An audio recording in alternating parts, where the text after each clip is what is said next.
Salut à tous, bienvenue sur la chaîne Carafif, la chaîne libre, gratuite et sans pub, et qui le restera. Merci de me rejoindre pour ce 8e tuto consacré à rothérapie. Avant de nous attaquer au niveau d'onglettes, grand gap à franchir, je vous propose une étape intermédiaire. Une excellente entrée en matière aux onglettes, j'ai nommé le module contraste par niveau de détail. Ce module deviendra très certainement et très rapidement un de vos indispensables. Comment utiliser le module contraste par niveau de détail? Eh bien, c'est très simple. Il vous suffit de poursuivre la suite de ce tuto. A tout de suite. Le module dont nous allons parler aujourd'hui se situe dans le tiroir détail de votre rothérapie. Lorsque vous le déroulez, ce petit module contraste par niveau de détail, vous voyez qu'il vous propose des menus déroulants, des boutons, des curseurs, des seuils, des boutons à cocher. Bref, c'est un module plutôt riche. Plutôt riche, mais sans commune mesure avec son cousin, niveau d'onglettes qui, si on le déroule, vous voyez, peut faire peur à plus d'un. J'ai donc rajouté cette petite étape intermédiaire afin de mieux vous permettre d'appréhender le tuto prochain qui sera dédié, lui, cette fois-ci, au niveau d'onglettes. Comme vous pouvez le constater, ce module est très riche et un tuto seul n'y suffira probablement pas. Nous devrons donc y aller progressivement afin de ne pas vous faire franchir un gap trop important. Ce module contraste par niveau de détail sera une excellente entrée en matière aux onglettes et surtout une excellente occasion de vous faire découvrir ou redécouvrir ce module qui vous rendra des milliards de services et, comme je vous le disais en introduction, qui deviendra très rapidement, très certainement, un de vos indispensables. Ce module va rajouter donc dans l'image un peu de contraste grâce à une échelle de niveau de détail dont nous allons parler dans quelques instants, mais sera même capable, dans une certaine mesure, de remplacer le module netteté et donc d'affiner les réglages les plus fins jusqu'au micro-contraste. C'est un module très facile à utiliser, il faut juste balayer 2 ou 3 petites notions très importantes et ensuite vous pourrez l'utiliser très facilement, de façon très souple, très progressive et il vous apportera, vous le verrez, d'immenses services. En attendant, nous allons faire une petite variation sur un portrait. Petit portrait qui a été pris brut de décoffrage sur un RAW. L'exposition est plutôt à gauche, l'image penche. Cette photographie a été prise avec un vieil objectif manuel pleine ouverture avec une distance du sujet assez importante. Même si malgré tout la netteté est plutôt pas mal, elle mérite d'être rehaussée. Bref, nous allons faire un petit boulot préparatoire à l'utilisation de notre module contraste par niveau de détail. A tout de suite. Nous allons maintenant, grâce à ce que nous avons déjà appris, préparer notre travail pour avoir une bonne entrée en matière, une bonne base de départ à notre travail de retouche. Je vais donc me rendre dans l'onglet Exposition, dans le module Exposition, et je vais envoyer une petite courbe tonale suivant aperçu. Je vais activer la reconstruction des hautes lumières, très important, en choisissant toujours la propagation de la couleur, et je vais, bien entendu, afficher mon petit curseur de seuil. Voilà, je vais comprimer mes hautes lumières, histoire de récupérer, hop, un petit peu de détail. Je vais descendre dans les ombres et les hautes lumières. Hop, je vais récupérer des détails dans les hautes lumières. Voilà qui est bien. Je coupe mon témoin. Je vais déboucher légèrement mes ombres. Voilà qui est plutôt pas mal. Maintenant que ce travail est fait, je vais pouvoir activer la deuxième courbe, personnalisée, et je vais pouvoir venir ainsi peaufiner, peut-être chercher une petite courbe en S. Allez, inverser, je vais baisser ce qui est en haut et augmenter ce qui est en bas. Voilà qui est pas trop mal. Voilà, pas mal. Hop, on va passer sur l'onglet couleur. Je vais rajouter une petite lumière douce et je vais, pourquoi pas, travailler sur les courbes RVB en mode luminosité et aller chercher ma courbe de vert, car il y a une forte présence de vert sur ma photographie. Je vais pouvoir jouer sur les contrastes de couleurs en venant, par exemple, abaisser légèrement, enfin augmenter légèrement les tons sombres, voilà, pour densifier un petit peu le vert, et baisser légèrement le vert dans les hautes lumières. Voilà, juste histoire d'affiner. On a une bonne base. Nous allons donc maintenant tirer, hop, un instantané qui va nous servir de base pour notre travail. Mais tout de suite, j'ai oublié de faire quelque chose. On va supprimer la capture parce que je viens de me rendre compte que mon image penche. Voilà, on va la redresser, ce sera mieux. Ah, ben voilà, qui est beaucoup mieux. Je crée une petite capture et nous allons maintenant nous attaquer au contraste par niveau de détail. A tout de suite. Avant de commencer à triturer tous les curseurs, nous allons dire 2 ou 3 petites choses très importantes.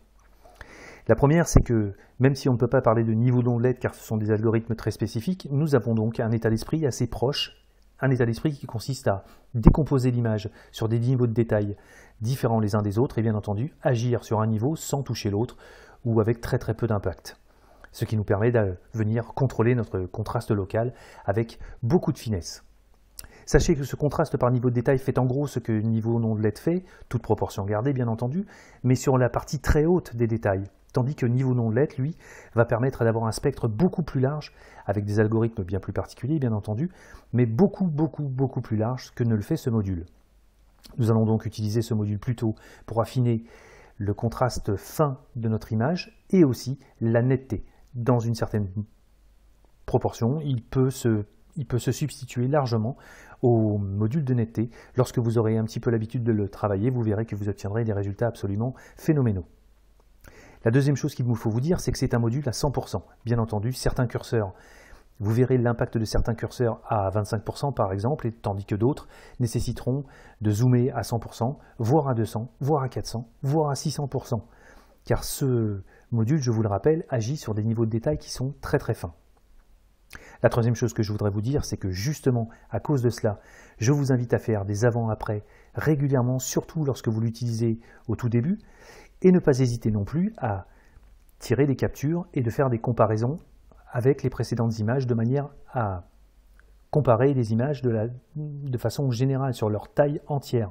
Car lorsque vous zoomez, vous avez une fenêtre visuelle assez courte qui ne laisse pas toujours qui ne rend pas toujours, l'impact général sur l'image. Donc, n'hésitez pas non plus à tirer des JPEG et regarder, comparer les images entre elles, en tout cas au début, pour vous essayer de bien appréhender la manière dont tout cela fonctionne. Mais vous verrez que très rapidement, je vous le disais, ce module vous semblera absolument indispensable, car il est très fin, très progressif et absolument formidable. Nous n'agiterons pas pour des raisons pédagogiques très finement, nous allons pousser un peu plus que de raison les curseurs, mais sachez que vous pouvez avoir un travail absolument chirurgical au pixel près. Puisque je parle de pixels, nous avons ici donc des échelles de niveau de détail qui sont plus ou moins fines. À 0, nous sommes sur des détails dans le rayon fait et de l'ordre du pixel, 1 pixel, 2 pour le curseur 1, 4, puis 8, puis 16 et 5. Ce sont les détails grossiers, mais les grossiers hauts de votre image, vous allez le voir dans quelques instants. Nous avons à notre disposition 3 boutons. Le bouton neutre remet à 0 tous vos curseurs. Et contraste plus et moins va vous permettre de faire évoluer en plus, vers le plus ou vers le moins votre contraste. Mais attention, et ça c'est génial, en gardant le même schéma que vous aurez dessiné sur vos curseurs. Si vos curseurs sont en escalier, et bien lorsque vous ferez un plus, ils avanceront en escalier proportionnellement en plus ou en moins selon votre souhait. Vraiment absolument génial. Tout en bas, nous avons un cibleur de tonchère qui va vous permettre soit de cibler les tonchères pour faire agir ces contrastes de niveau de détail plutôt sur eux, ou bien aller dans l'autre sens et les protéger et faire en sorte que vos réglages impactent toute l'image sauf vos tonchères. Vous aurez donc la possibilité de le faire grâce à ce curseur. Vous aurez la possibilité de le faire grâce à ce curseur, à condition bien sûr que vous n'ayez pas activé le module noir et blanc. Si vous avez activé le module noir et blanc, sachez que celui-ci se situe dans le pipeline juste avant le contraste par niveau de détail. Et comme ce module, par définition, n'a pas d'information de couleur, notamment dans les tonchères, vous perdrez le bénéfice de ce curseur. Pour éviter de le perdre, eh bien, laissez l'option par défaut avant noir et blanc. Si bien entendu vous le souhaitez, vous avez la possibilité de le faire après, mais ça n'a pas beaucoup d'intérêt. Une dernière petite précision, si vous le faites après le noir et blanc, vous resterez dans l'espace Lab, tandis que si vous le faites avant, vous serez dans l'espace RVB. Ceci étant dit, gardez, comme LED vous le conseille et comme je vous le conseille aussi, l'option avant noir et blanc par défaut. Elle est largement suffisante pour la majeure partie des cas et vous évitera, si vous activez le module noir et blanc, de perdre le bénéfice du ciblage des tonchères. Ceci étant dit, nous allons commencer à manipuler notre image, commencer à manipuler nos curseurs sur notre image et voir comment tout cela fonctionne. J'active mon module et je vais commencer par les niveaux les plus grossiers pour le contraste de niveau de détail bien entendu. Je pousse mon curseur à fond et regardez ce qu'il se produit. Pardon. Le contraste de niveau a été réglé par paquets plus ou moins grossiers. Vous voyez comme les yeux sont devenus tout noirs. Voilà, on a un réglage assez massif, pas très joli puisque nous poussons à fond bien entendu, mais on se rend compte de comment, en tout cas sur quel niveau de détail ce curseur va agir. Vous voyez que progressivement, je vais aller chercher des détails assez grossiers de mon image, sans toucher aux détails les plus fins. Je suis à un niveau de zoom de 16%. Je prends le curseur numéro 4, je le pousse à fond, et vous voyez que nous voyons apparaître, pardonnez-moi, un contraste de niveau de détail où on commence à voir sur le visage, sur les vêtements de cette jeune fille, des détails un peu plus affinés, mais qui sont sans commune mesure avec ce que proposait le 5. D'ailleurs, pour s'en convaincre, je vais remettre à fond le 5 et vous allez voir que, hop, je n'agis pas du tout sur le même niveau. Génial, non? Je vais le replacer, hop, en neutre et attaquer, je suis toujours à 16% de zoom, le curseur numéro 3. Je vais le pousser à fond et regarder ce qu'il se produit. Ce qu'il se produit, eh bien, il ne se produit pas grand-chose. Il ne se produit pas grand-chose tout simplement parce que, à ce niveau de zoom, je ne peux pas apprécier suffisamment l'impact de mon réglage sur mon image. Je vais donc le remettre à 0 et cette fois-ci, venir à un niveau de zoom à 100%. Et je vais pousser mon curseur numéro 3 à fond. Clac! Vous voyez, c'est spectaculaire. Nous avons une rehausse du niveau de détail sur cette échelle 3 bien visible à 100%. Tandis que si je recule, vous voyez que petit à petit, en m'éloignant d'un niveau de zoom de 100%, je vois de moins en moins bien entendu, l'impact de mon échelle 3 sur mon image. Comprenez que si vous poussez tous les curseurs comme ceci en étant un facteur de zoom à 16%, vous allez vous retrouver avec les mêmes problématiques que sur le module netteté dont je vous parlais dans un précédent tuto. Lorsque vous allez exporter votre image, ce sera la catastrophe. Donc, n'hésitez pas à faire des allers-retours et surtout, zoomer, dézoomer et en tout cas, dans un premier temps, tirer quelques petits JPEG pour vous habituer à l'impact des réglages. Je vais revenir sur neutre. Je vais, bien entendu, cette fois-ci, zoomer encore un peu plus à 200% et pousser mon curseur numéro 2. Vous voyez, clac, c'est spectaculaire. On peut moduler très facilement le niveau de détail. Sur le 1, vous voyez que c'est beaucoup plus fin. Je suis pourtant à bloc. Là, on se rapproche carrément d'un niveau de détail proche de la netteté. Quant au plus petit, regardez, si je le pousse à fond, il ne se passe pas grand-chose, malgré que je sois à 200%. Je vais tout remettre à 0. Je vais zoomer à 600%, voire 700%, et pousser les détails les plus fins. Je pense que même la vidéo à 1080p ne vous permettra pas de voir le niveau de détail sur lequel ce curseur 0 aura agi. Donc, je vous le dis, hop, le niveau de zoom est très important pour la construction de ce module, en tout cas de votre retouche, à l'aide de ce module. Maintenant que nous avons compris tout cela et comment tout cela fonctionne, nous allons essayer de rehausser ce portrait. A tout de suite.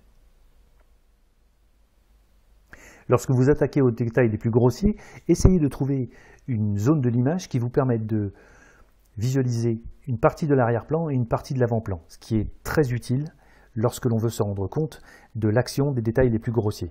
Je vais commencer à pousser mon curseur, arrêter là, et faire un avant-après. Avant, après. Vous voyez que j'ai légèrement amélioré le contraste, notamment sur le fond, sans être trop violent. Je vais même pouvoir pousser encore un peu plus mon réglage. Voilà. Avant, après. Je viens d'agir de façon très fine et très progressive sur le bokeh notamment. Je vais donc m'arrêter là. Sur l'échelle 4, je vais commencer à pousser, mais je vais avoir la liberté de pousser un peu plus, car le niveau de détail n'est pas le même. Il sera beaucoup plus fin. Je pousse, je m'arrête. Voilà qui est fait. Et je vais faire toujours pareil, un petit avant, après. Je vais zoomer maintenant, revenir à 100% et faire, en laissant un bout de l'arrière-plan et un bout de visage, un avant-après. Avant, après. Je pense que j'ai peut-être même poussé un peu trop le curseur numéro 4. Je vais réduire un peu, histoire de récupérer plus de détails dans les yeux. Je m'arrêterai donc ici.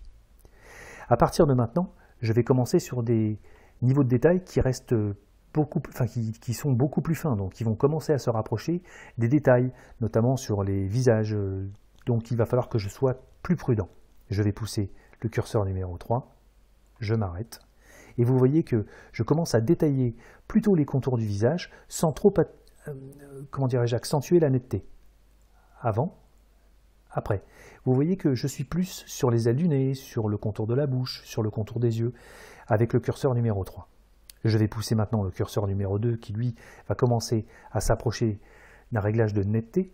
Je pousse, je lâche, et regardez, c'est spectaculaire. Vous voyez, je commence à mieux dessiner le visage. Avant, après. Même au niveau du 2, je vais m'arrêter là et aller chercher plus finement les détails grâce au curseur numéro 1. Comme je cherche des détails plus fins, je vais augmenter mon niveau de zoom, histoire d'être plus précis. Je pousse, encore un peu plus, et je fais un avant-après. Avant, après. Je peux même pousser encore un petit peu les détails. Vous voyez, c'est spectaculaire. On arrive à avoir un réglage de netteté, tout simplement. Cet outil est absolument génial. Je me rends compte que je peux pousser quand même encore un petit peu le curseur numéro 2. Voilà. Peut-être même encore un peu plus. Et je vais m'arrêter là. Je vais donc maintenant regarder l'impact de mon réglage sur l'avant et sur l'arrière-plan. Et on se rend compte déjà que le contraste de détail est déjà bien tranché. Vous voyez que je suis très très net, peut-être même un peu trop net. Avant, après. Regardez les disques de bokeh. Avant, après. Tout ressort et c'est juste fabuleux. Lorsque j'en suis là, et lorsque je me suis approché d'un réglage qui me semble convenable, j'ai donc une échelle graphique du réglage de mes curseurs. Si je veux baisser de façon proportionnelle l'ensemble, à ce moment-là, je vais pouvoir utiliser mes boutons très facilement. Je clique et vous voyez que tout descend proportionnellement. Je peux donc, en plus ou en moins, venir progressivement essayer d'affiner mon réglage vers le haut ou vers le bas. Je vais reprendre un peu de zoom et cette fois-ci me rapprocher des tons chers et descendre dans la partie basse du module. Si je laisse le pointeur de ma souris sur mon curseur, l'infobulle vous informe qu'à moins 100, les tons chers sont ciblés, c'est-à-dire que votre réglage va se concentrer sur les tons chers et pratiquement uniquement sur les tons chers, tandis qu'à plus 100, carrément de l'autre côté, les tons chers vont être protégés et c'est le reste de votre image qui va être impacté par votre réglage. Cependant, et attention, dès lors que vous poussez votre curseur de ciblage trop fort dans un sens ou dans un autre, vous allez faire apparaître ce que l'on appelle des artefacts, des espèces de taches, de petits halos qui vont être jusqu'à un certain niveau absolument imbuvables. Toute proportion gardée, Rothérapie met à votre disposition cette petite case à cocher qui va vous permettre d'atténuer, voire de supprimer, selon le niveau de ciblage, tout ou partie de ces artefacts. Je vais donc zoomer un petit peu et essayer de cibler les tons chers pour les protéger et donc faire sortir les tons chers plus spécifiquement de mon réglage. Je vais donc pousser sur la droite, mais regardez ce qu'il se produit, surtout dans ces zones d'aplat, des ombres là, dans le nez.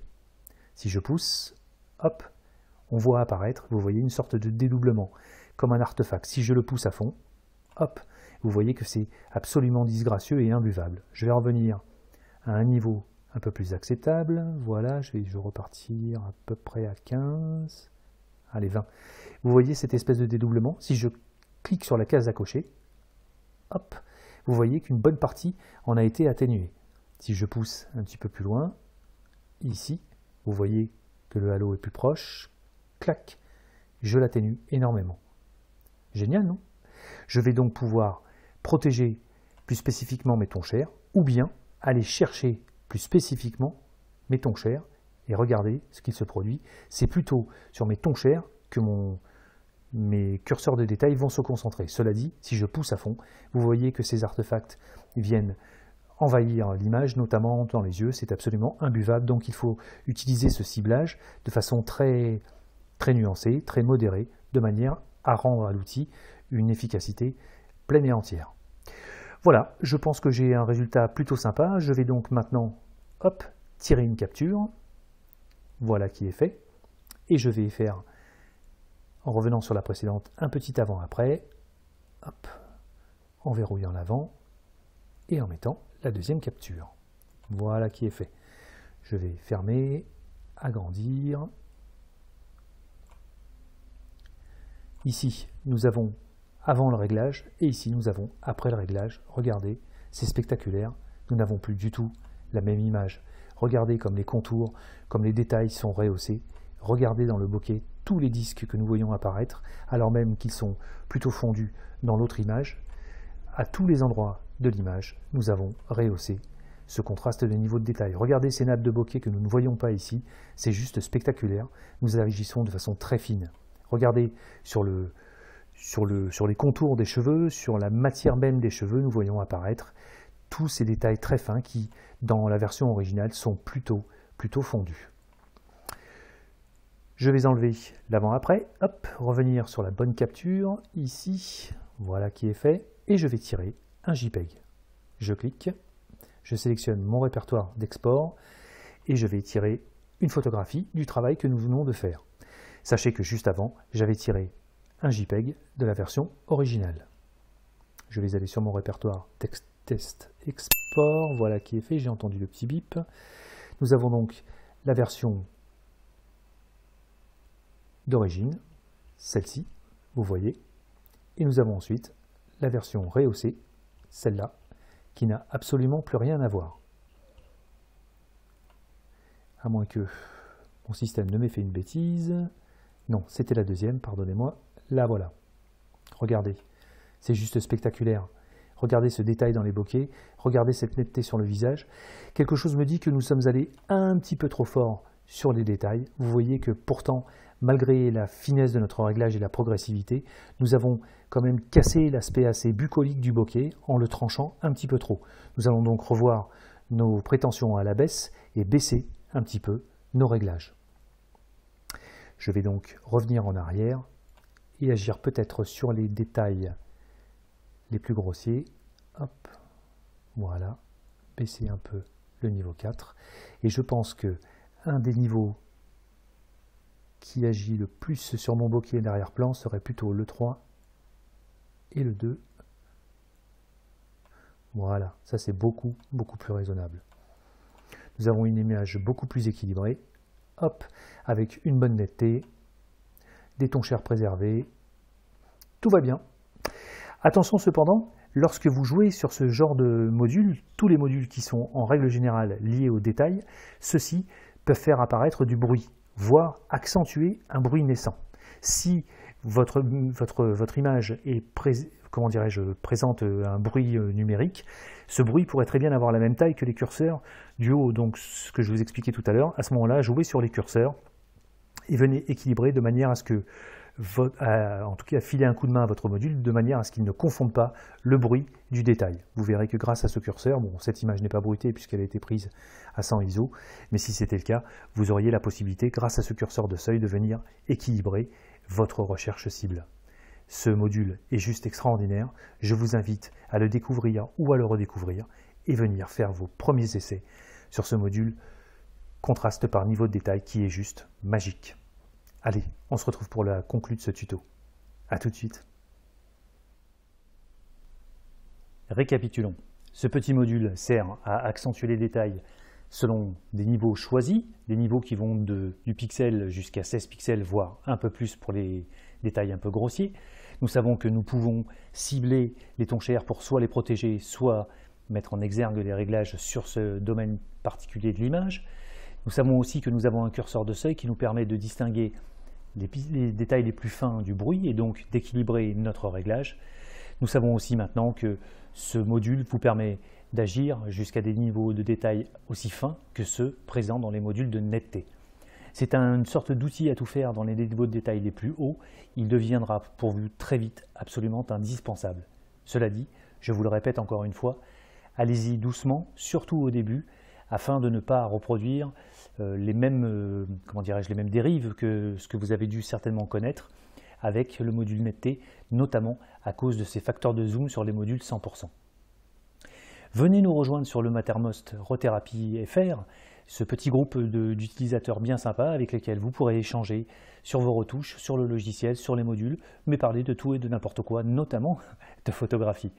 Je vous remercie beaucoup d'avoir suivi ce tuto, je vous dis à très bientôt pour de nouvelles aventures sur la chaîne Carafif et comme d'hab, vous le savez maintenant, c'est bon pour le référencement. Abonnez-vous, visionnez et surtout partagez afin que ces vidéos profitent au plus grand nombre. Et n'oubliez pas, le Mattermost, l'invitation est dans la description de cette vidéo. A bientôt, salut, bye bye.